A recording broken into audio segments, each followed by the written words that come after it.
So now we've learned all the technical pieces of NIEM in the context of mapping different things to NIEM. But some concepts aren't going to map, right? There are going to be things that aren't in NIEM. So now we have to look at how to make new things, how to take things that are already in NIEM and modify them to make our own special versions. How do we make new things in NIEM to meet our business needs when NIEM itself doesn't have the thing that meets our needs? So that's our next topic. Okay, at this point, we have covered all the technical parts of NIEM and everything that NIEM does to do the things it does. We've talked about a number of different things, from just the basic objects to substitution groups to inheritance. We've looked at code tables, we looked at augmentations, we even looked at incorporating external standards. Our next topic is going to be creating new stuff.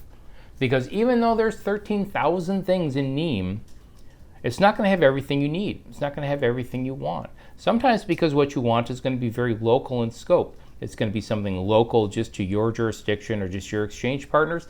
Sometimes it's going to be because NIEM simply doesn't have it and didn't think to include it. And then maybe that's something that should be included in a later version. So, how do you go about doing that?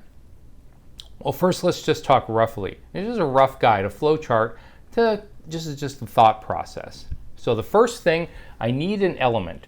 The first thing to ask myself is, does NIEM already have it? And if the answer is yes, then that's what you use. And that's what we've been doing so far. Almost entirely, we've been looking for things and been able to find them in NIEM. The only exception has been that email address. The email address was in NIEM, driver's license was in NIEM, but the email address wasn't inside the driver's license. And so we had to make something new to put that together. But if it's there, use it. Don't make things up that are already in NIEM. But say it's not. Well, then you have to ask yourself, well, what will it hold? What's this new thing going to hold? Well, if the answer is other elements, if the answer is it's a complex object that'll hold other elements, then you got to go down the right branch. And you go, is it similar to an existing element? Is there something I need in NIEM? Is there something I need and there's something similar to it in NIEM already? Well, then you take that element and you use that as a base and add new things to it, either by extending it, making a special version of it, or by using augmentations, augmenting it and adding things to it, whichever seems most appropriate. If there isn't anything in NIEM like the thing you want, then you just make something new. Start with object type, start with an empty container and add things to it. Perfectly fine. Whole bunch of things in NIEM itself. Just start as empty objects. Now, if instead what it'll hold will be data, strings, numbers, things like that, then you're going to take the branch to the left and you're going to ask yourself, is it enumerated data? Is it a code table? If it's a code table, then make a new code table with the codes, and that's all you have to do. If it's not enumerated data, then you have to ask yourself, what kind of data is it? That gets us down to the very bottom. If it's text, you head off to the left and say, what kind of text is it? Is it a string representing a date? Well, then you're going to use date type, and that's going to have the date object inside of it. If it's a true or false value, then you're going to use Boolean. Use Boolean as your type. And if it's just plain old text, then you're going to build something based on text type. It's already there for you. If on the other hand you're using numbers, then you got to think, am I using reals or am I using integers? So if you're using reals, there's a numeric type. There's other types as well. You can just go and you can explore NIEM to find them. If you're doing integers, there's an integer type to start from. But there's also things like non-negative integer, 0 on up for things like quantities. So there's all these different data types there for you to look at to see what it is you need for any particular item. So let's make some new stuff and let's start simple. Let's start simple, make some simple data elements. So you can see we've got almost everything crossed off, right? The only thing left is crash driver info at the top, and that's not simple data, that's a complex object, but we'll make that in the next section. And then you've got here under the injured person, you've got an injury privacy code, and you've got a Boolean going through the window. Well, let's make those two. That should be relatively easy. We're going to base them on whatever NIEM schema data type seems appropriate. Now I said, if you want to, I mentioned a few of them. I said you could look them up. If you want to see them all in one place, you go to the NIEM excess schema, which is the wrapper for all of them. And this is every simple data type available in NIEM. So there's strings for URIs, base 64 binary. Remember when I talked about adding mugshots and how that would make for a very large file? This is the type for that. Here's Boolean for doing true falses. There's byte, there's date. This is date in ISO format. See, here's ISO format right here. I love ISO format. I recommend everybody use ISO format. I write checks in ISO format. When I sign documents, I do the date in ISO format. I think it's the best date and time, or the best date format. There's decimals, double precision, there's durations, floating numbers, Gregorian days, Gregorian months, Gregorian date that recurs, Gregorian year, hex binary. So this is another way to encode binary data. We saw base 64. Here's another method for it. Integer, language, long, negative integer, non-negative integer, non-positive integer, normalized strings. This is basically this is normalizing. This is close to the what token does. Shorts, strings, times. Here's token for tokenized strings, unsigned bytes, unsigned integers, and unsigned shorts and longs. So a lot of different data types there, and you can use any of them. Use the flowchart for help to help you guide your way through, although it's a fairly simple flowchart and you'll just kind of incorporate it in your head really quick. Base it on the NIEM XS versions if you need referencing. And we just looked at all those. That's a NIEM XS is a wrapper. This is a wrapper for the actual XML schema data types. Typically people use the adapter. You don't have to, but just for consistency, I always do. But that, again, that wrapper is what gives you the referencing, the ID and the ref attributes. And then follow the naming format of existing NIEM elements of that type, especially regarding the last term. If it's a string, you want it to end in text. If it's a code table, you want it to end in code. If it's an identifier, you want it to end in ID. If it's a Boolean, you want it to end in indicator. Now, we used to have a whole little section about the naming standard, because there is a naming standard behind NIEM. It's an ISO standard. It's ISO 11179. And it talks about the different pieces of the name and what it all means. And I'd always teach it, but you know, when it comes down to it, just mimic what NIEM does. NIEM follows the naming standard, so just mimic what NIEM does. So when you look at NIEM stuff, things about a person, it starts with person on the front, and then it has a representation term on the end about what kind of thing it is, and then it has adjective-y stuff in the middle. Just do that. Look at how NIEM does its element naming. Name your elements like NIEM does, and you'll be fine because you'll be following that same naming standard. So in this case, this is the through window indicator. And what's the term for being thrown through a window? Well, as everyone knows, it's defenestration. I just like defenestration. It's just a really neat word. Again, my wife went through a window in a car crash as a kid. So she was defenestrated. That is actually the term for being thrown through a window. She was defenestrated. So that's what we're going to use. That's a term. This feels like a NIEM term, right? This feels like a NIEM term. We've seen plenty of NIEM terms now. It feels like a NIEM term in the way that person flying through the window indicator does not. Right? NIEM terms don't sound casual like that. They're a more formal language. So this sounds right. This sounds like a NIEM element. So that's what we're going to call our Boolean, that is the through window Boolean. We're going to give it the type Boolean because it's a Boolean. And we're going to give it a substitution group head of crash person augmentation point. That lets us put it inside crash person because that's where the hook is. Now that's interesting though, because previously when we made an augmentation, we made a bag for it, right? We made a bag, but you don't have to make the bag. It's generally good practice to make the bag, but here's the idea. It's like when you go to the store, and if you're going to buy a bunch of things, you want a bag for it. If you're buying one thing, or even two things, they may say, do you want a bag? And you're like, no, I'm just going to stick it in my pocket. So you can make the bag, and I like making the bag, but I also want to show you not making the bag. You don't have to make the bag. You can have individual elements just be jammed right on that augmentation point hook. So that's what we're going to do here, because I want you to see both ways. So we make an element, person defenestration indicator. It's got a type, Boolean. Now we don't have to make a whole type, a whole name type. This is just simple data. So it's just Boolean, substitution group head of J crash person augmentation point. And then we give it a definition. How do we know how to format the definition? we look at other NIEM elements that are indicators, and we notice they always follow the form true if whatever, semicolon, false otherwise. So that's how we do our definition for a new term. We just mimic what NIEM does, because we know NIEM does it right. So if we mimic what NIEM does, we'll get it right as well. And these are actually defined. The formats for these definitions are defined in a big specification that we're going to talk about later. So this is all we need to do to make this new element.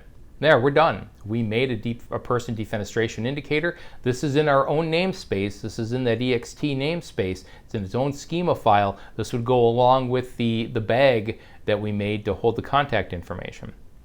And yeah, we could have put the contact information right on the hook as well, but it's clearer to use the bag, but I want you to see it both ways. The resulting XML instance, very simple. From here down to here, we've all seen already. This is all old stuff. We've already learned about crash person, already learned about roller person. We did the injury, we did the description, we did the severity code, and all we did was add one more thing. We've added our person defenestration indicator. You'll notice the ext prefix on the front because this is our own element in our own extension namespace. This is going to be in our own schema document where we're going to create new things. And there it is, person defenestration indicator, and we're going to give it a value of false. The equivalent JSON looks the same. Crash person has a roller person with an ID. That's going to map to Peter elsewhere in the exchange. It's got the injury, and then we added person defenestration indicator. Now note we added defenestration indicator to the person, not to the injury, because you could go through a window and not be horribly injured. That could happen. Indeed, my wife, while she did get an injury, she got just a little piece of glass stuck in her head. She wasn't horribly hurt. She didn't even go to the doctor after going through the window. Incredible but true. She didn't get hurt at all. It's not really part of the injury. It's really part of the crash person. So through the window, there's the indicator for it. That part's done. Now, a more complicated example is that privacy code. So let's look at that. So with the privacy code, we are going to do a few different things. We're going to create a privacy code, but we're also going to create a privacy metadata object to hold it, because privacy is metadata. This is about whether the information in this object is private or not. So this isn't that the crash person was private, but rather the information about the crash person is private. Okay, so this is metadata. So we need to put it in a metadata block to hold that, to mark it as such. So we learned in the code table section that first we make the codes themselves in a simple type. So here we do that. We're making our privacy code simple type, giving it a definition. How do we know what this definition should look like? We look at similar elements in NIEM and see how they do it, and do it just the same.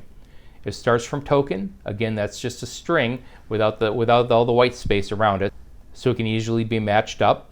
And then we're just going to give it two different enumerations. One is going to be PII, for personally identifiable information. So PII, and the value for that is in the documentation, personally identifiable information. And then we make up a second code, just medical, for medical information, and not PHI, it's just medical information in general. And that makes us a code table. Now we know as we look, just like with NIEM code tables, then we make a complex type, privacy code type, based on the simple type, and all it does is add a simple object attribute group. That's literally all it does. And once you've done that, you're good. You've got the code table created. Need to make a code element for it. Here's our privacy code element of the code type we just made. And then finally, because this is metadata, we should put it in an object that says metadata. We can just say metadata, but this is privacy metadata. Let's call it privacy metadata with our privacy metadata type that we're going to make. Here's the type.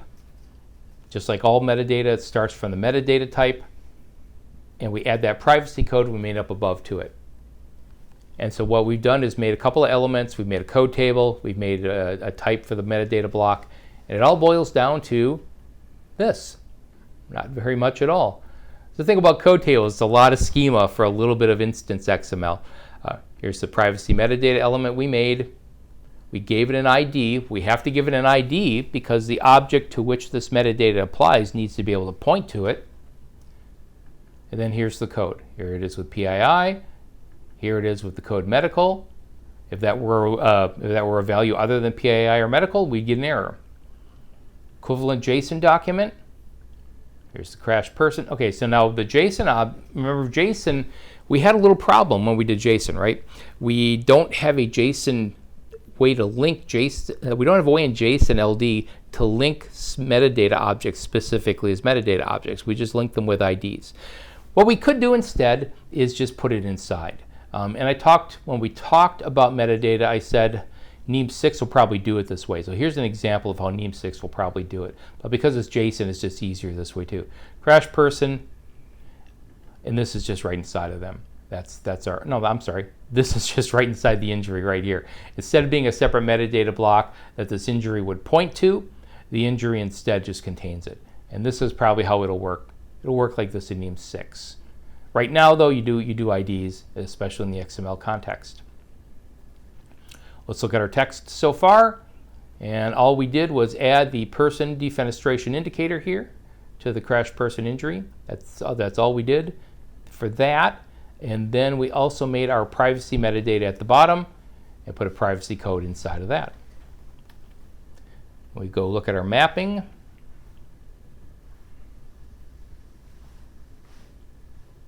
Here's our person defenestration indicator. It did require adding that crash person augmentation point though, because we need that hook to hook the defenestration indicator on. And then we also made our privacy metadata block and our privacy code inside of that. Here we have types for those. These are new, so they're ext : types. And then we need to know what we base those on. So when we go to make schemas, we do the right thing. So for privacy metadata type, it's going to be based on structures metadata type. For privacy code type, it's going to be based on privacy code symbol type. Now, privacy code symbol type, if I was going to be really, really particular about this, I'd make like a separate row just for privacy code symbol type to say that it's based on token. Or I could do another column, which would be the base type, which would be token. I know that simple types, code simple types, are going to be based on token. So this, I don't document that. Anybody who does NIEM work is going to see privacy code simple type and realize that's a code table based on token. And so I just don't bother. It's just, there's a level where you stop doing detail in your documentation. The contained in, the through window indicator, sorry, goes into the crash person.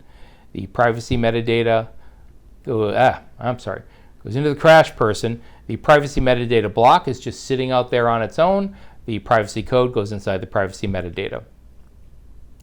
The defenestration indicator replaces that crash person augmentation point that goes inside the crash person. Over here, since these are new, I'm marking kind of what they are. These are notes to me. So I'm making a couple of elements. I'm making a code table. I've got really bad definitions for them, just a definition for. Here I use the sample data to say what the two codes were. If it were a code table with 20 codes, I wouldn't put them in the sample data here, but it's just 2 codes, so I'll put it there. And then we have our path. And so the path into things, privacy metadata, is living on its own with the code inside of it, and the defenestration indicator is going to replace the augmentation point inside crash person. And that tells us where everything goes. And that gets us to the very last part of the UML. The creating complex objects. And there's only one thing left on here. The only thing left on here is crash driver info. It's the only thing. And it's kind of simple when you look at it in terms of its structure. All it does is collect together these big peer level objects, right? It collects together the driver, the injured person, the charge, and the crash. It doesn't even have anything specific about itself. It's just a wrapper, a root level wrapper for everything. So let's make that. Let's make the last piece. Now, if you are making, so when you're making complex objects, if you're actually making a special kind of thing or a thing that really doesn't derive from anything else, you can extend to add things to it. Or if it's not a special kind of thing, you can make an augmentation to hold the new things. Now in this case, there's nothing to start from. There's no existing crash driver info concept in NIEM. This is a wrapper. This is a message spec, essentially. This is the name of the message spec. It really is. It's crash driver info. So in this case, we're not using anything from NIEM. So we're not taking anything pre-existing in NIEM and extending from it. So we're not going to extend and we're not going to make an augmentation. We're going to start from scratch. And we know now that starting from scratch in NIEM means starting with object type, just an empty container. So we're going to start with object type and just add these big peer level objects to it. This is very, very typical for NIEM exchanges. Very, very typical design pattern, the most typical design pattern. NIEM exchanges are usually not deep hierarchies where everything's neatly nested. NIEM exchanges are typically a bunch of peer level objects that have some linking in between them, and they're all wrapped up in a root level object.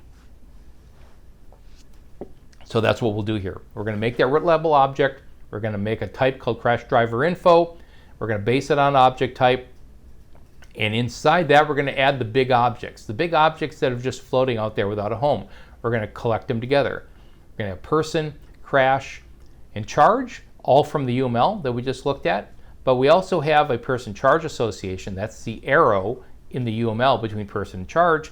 And we've also made a metadata object, or we're using a metadata object from Justice, and we also made our own metadata object. So we're going to group all those together, just all together, because we already have referencing to point different things to the right things. And here's what it looks like. This is it. This makes up that root level object.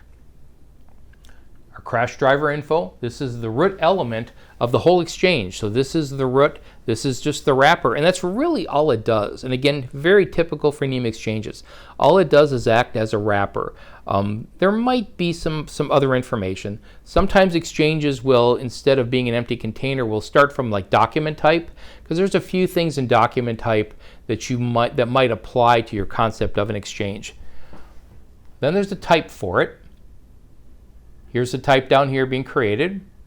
We're just going to start from an empty container, and we're just going to add the big things. So here's the person from the UML. There's a person block, a person class. Here's the crash class from the UML. Here's the charge from the UML. Here's that association, the arrow between person and charge, linking them together. Here's the justice metadata block with that criminal information indicator in it. And here's the privacy metadata block with our privacy code that we created. And there they all are. Everything else is inside one of these objects. So the crash driver role and the crash vehicle and all that, that's all an injury, that's all inside the crash object. So that's actually a detailed object with a lot of things in it. And honestly, that's fairly rare that you get that much structure under one of these peer objects in a NIEM exchange. Typically, there are a lot of peer level objects that all get grouped together with a root element. And that's basically what we have here. One thing you might notice if you're sharp-eyed and paying really close attention is this prefix is a little different. This is EXCH instead of EXT. There are a couple of different ways to organize your stuff that you make new. One of the ways is to put everything you make new into one namespace, into one schema document with one prefix. Another way is to separate out this root level element into a separate schema for clarity. Some people don't like having two schema documents and would rather just have them all together. Other people, like me, like the clarity of having the root document defined in a separate schema. It just makes it easy to pull up this schema and look and get an idea what's going on before delving into the details. We're going to talk about that in a little more detail in just a bit, but that's why that's EXCH. And what that gives us then is the wrapper, the whole thing. That's the last piece that wraps everything up. Another example of when we did this was when we made that license augmentation bag. And we made the license augmentation type to be the bag. This was making things new as well. So this is not the first time we've seen making a complex object, but this is the last piece of our puzzle. This is the last bit of the mapping. Now, just an aside about adding things, new content to your exchange. Because I'd mentioned earlier I was going to explain a little bit more about why it's good to use augmentations when you're not actually making a special sort of thing. Because that's what we did for driver's license, right? But we could have made a special kind of driver's license. So one way to add new content to an exchange is to make something fresh, make something new, like we did with crash driver info type, and then we made an element crash driver info, and then we added the things we needed to it.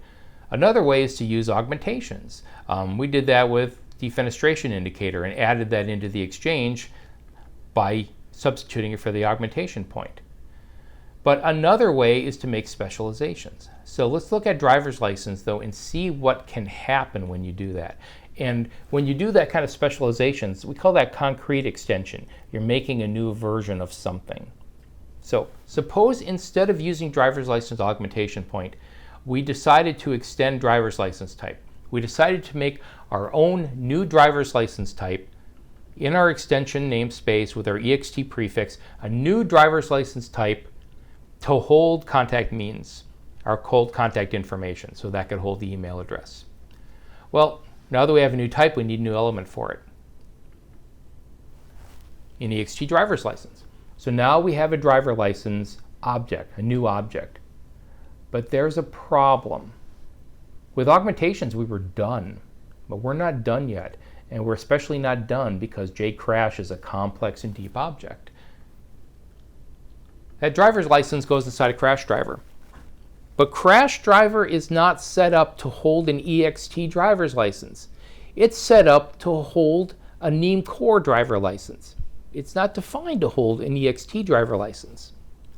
So if we want crash driver to hold that new driver license, we need to make a new crash driver type based on the existing crash driver type and add the new driver license to it. So we need to make a new crash driver type and a new crash driver object that's been extended to hold the new driver license. But wait, there's more. Crash vehicle is not defined to hold an ext crash driver. It's defined to hold a JCrash driver. Can't hold an ext crash driver. So you need to make a new crash vehicle type, extending crash vehicle type, and add the crash driver to it. That means you have a crash vehicle element that holds a new crash driver element. But wait, we're still not done, because JCrash is not defined to hold an ext crash vehicle. It's defined to hold a JCrash vehicle. So we need to make a new crash type that can hold an ext crash vehicle and an ext crash element of that type. And now what we've done is created 3 extra levels of new stuff to support the one level we made at the top. All we wanted was a special kind of driver license that held an email address. And in response, we had to make a new crash driver and had to make a new crash vehicle and had to make a new crash. This muddies the water. None of these objects are actually specializations. If you look at crash, this isn't a special crash with an email address. That doesn't make any sense at all. And yet each one of these looks like it's a special new thing because we made a special new thing. That's why augmentations are so nice. Use augmentations when you can. Most of the time, that's what you want to use for adding new things to objects. If you're actually making a special kind of thing, then yeah, make a special kind of thing. But if you're not, use augmentations, especially for something deep in a hierarchy. Because if you change something, if you make a new version of something deep in the hierarchy, you got to change and make new versions of everything above it to hold the new thing. In this case, that means making 3 extra elements and 3 extra types just to hold the new driver's license. This makes your schema bigger. It muddies the water. People looking at that extension schema are not going to automatically understand why these things are all new. It's just a bad practice. So that's why we've got augmentations. Use augmentations when you can. So let's look at the last step of the artifacts there. Here's our complex object we added. It's the only thing we did is we made the crash driver info here. New thing, we made that just to hold all the different big pieces. Note all these big pieces have been sitting here indented one level because they're just waiting. They're just waiting for a home. Just waiting for a place to be. Well, we've made the little home for them. We look at the mapping spreadsheet. At the top, we've mapped crash driver info to our new extension crash driver info type, structures object type. Here it's not EXCH simply because my tool doesn't support that. My tool just wants it to be EXT. We also now have home for all the big objects. So person now has a home, has something it's contained in. Crash has a home. The privacy metadata has a home. What other things have homes? So we're going to get down to charge down here. Crash driver person charge has a home. The charge itself has a home. That metadata object has a home. So everything now is home. Everything has a home to be in. Cool. And if we go over to the right, oh my goodness, everything's blue now because now everything has crash driver info added on the front. Every one of these paths changes. That's kind of a pain to do by hand. That's why I wrote a tool to do it for me. I find it more onerous to do these by hand than to keep these two tables updated. Keep these two tables updated is easier for me, and then I can generate these paths from that. And we'll see how to do that. We'll see that tool, which is available to you all as well, even though it's in development. It's not a final tool. Hey, that means our mapping is completed. We have done everything. We have mapped everything in the UML diagram. Let's take a look at the completed the text document. Completed text document. Here's the whole thing. Here's the whole structure. And I'm glad we kept this as we went, because now we see the structure. We see how everything's built. We see how it comes together. That's nice. That's a good thing to have. We have a completed mapping spreadsheet. Here's everything in the mapping spreadsheet. And it's all filled in. Nothing's blue anymore because nothing's new. This is the final one. I know I'm just scrolling around. You've seen it all in detail. I just want to show you the whole thing. And then here's our comparison. We started with the very simple UML on the left, and we ended with a really complex UML on the right. That reflects the change to NIEM. That reflects how NIEM breaks things into tiny reusable pieces that then get put together in different ways. So it just ends up with a naturally more complex UML than the UML on the left. That's just how things go with NIEM. It's also reflected in the mapping spreadsheet with empty lines on the left where the UML, where the business objects go, are listed. We had to keep adding extra lines to incorporate the added structure in NIEM. But there's a good reason for that structure, because NIEM is not about just your exchange. NIEM is about all exchanges, and so it needs to have things broken into pieces that can be put together in different interesting ways to do exchanges. But there, we finished the mapping part. We finished the hardest part, and that will lead us on to actually making schemas.